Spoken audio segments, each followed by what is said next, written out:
Bonsoir. Bonsoir, moi je suis métis, je m'appelle Fabrice Eboué. C'est pas une revendication, hein, c'est juste que je pense que le métissage, c'est l'avenir de la planète, quoi. Parce que, à l'origine, les gens sont laids, quoi. Les gens sont...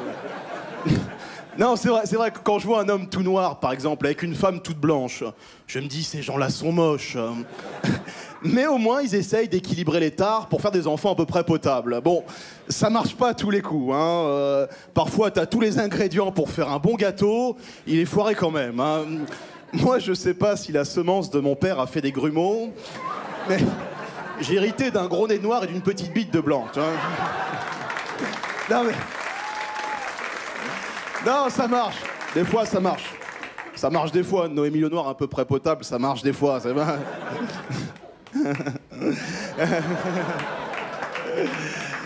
Elle le vaut bien, elle le vaut bien. Non, c'est vrai, c'est vrai. J'aime bien parler de métissage avec tous les problèmes de communautarisme qu'on a en ce moment en France. Moi, je dis, il n'y a pas trop de racisme en France. Le vrai problème, c'est ce qu'on appelle le complexe d'infériorité géographique. Plus tu viens du Sud, plus tu as l'impression d'être en dessous. Du coup, les Européens sont supérieurs aux Maghrébins, qui sont supérieurs aux Noirs africains, qui sont supérieurs aux phoques et aux ours polaires, hein. Non, mais les Noirs, c'est un peu la dernière roue du carrosse. Tu sais, le jour où Dieu a créé les Noirs, il a dû dire... Oh,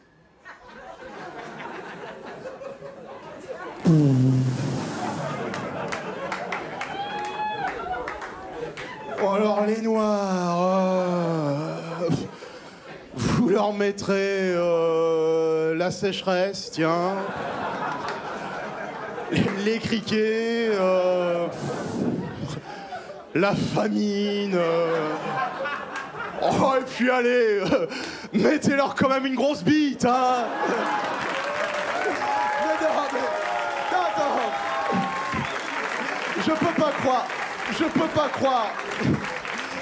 Je peux pas croire que Dieu soit quelqu'un d'injuste.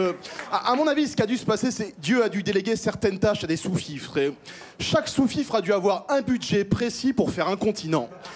Et à mon avis, déjà à cette époque-là, le type qui était chargé de l'Afrique s'est barré avec la caisse, hein. Non, mais c'est pas bien. Non, les Noirs, on a beaucoup souffert. Issu d'un peuple qui a beaucoup souffert, issu d'un peuple qui ne veut plus souffrir, comme disait un grand philosophe. Non, c'est vrai. Mais moi, quand on me parle d'esclavage, par exemple, je me pose beaucoup de questions. Est-ce que l'esclavage, ça a vraiment existé? Non, mais c'est vrai. Qu'est-ce qu'on va nous faire croire? Que pendant des siècles, des Blancs ont attrapé des Noirs, alors qu'ils n'ont jamais été foutus de courir le 100 mètres en moins de 12 secondes. Non, mais j'exagère. Non, j'exagère.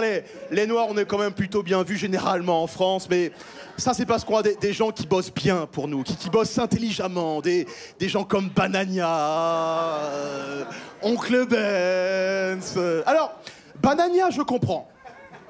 L'Afrique, le cacao, d'accord. Mais pour Oncle Benz, ils auraient pu prendre un Asiatique quand même. Je sais pas si vous avez remarqué, les Asiatiques, c'est la seule minorité visible qui souhaite rester invisible. T'as déjà vu un Asiatique à la télé? À part dans les films de karaté, hein, mais un Asiatique dans un film de karaté, j'ai envie de dire, c'est comme un poisson dans Thalassa, quoi. C'est...